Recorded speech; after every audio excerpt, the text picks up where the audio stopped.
بسم الله الرحمن الرحيم. تعالى نعمل حاجة حلوة النهاردة.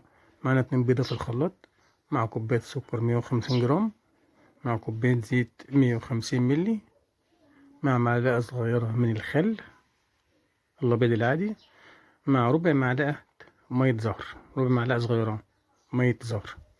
هناخد المكونات دي كلها نقلبها نضربها في الخلاط لمدة دقيقة واحدة.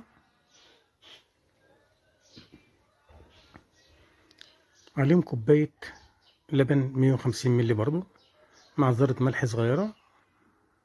نضرب الكلام ده تاني في الخلاط. معانا كوباية من الدقيق 250 ملي، من 250 جرام من الدقيق، على معلقة كبيرة من البيكنج باودر. ونقلب الكلام ده مع بعضه وننزل عليه بالخليط اللي احنا ضربناه في الخلاط. نقلب المكونات دي مع بعضها، ناخد خليط متجانس مع بعضه. هنعبي، قبل ما نعبي نضرب بقى شوية شوكولاتة كده معاهم، نزود الطعم بتاعنا الجميل. نعبيهم في كيس ونبدأ نملى قوالب الكب كيك بتاعتنا.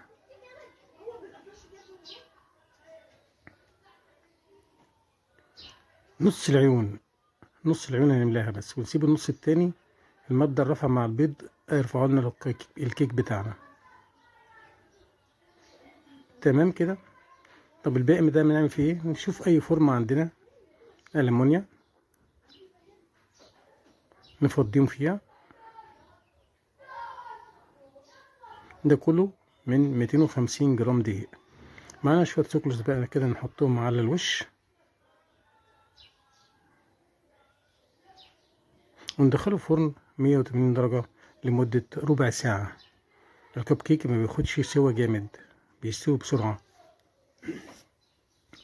هيطلع لنا بسم الله ما شاء الله بالجمال والحلاوة دي، خفيفة هشة لذيذة اسفنجية.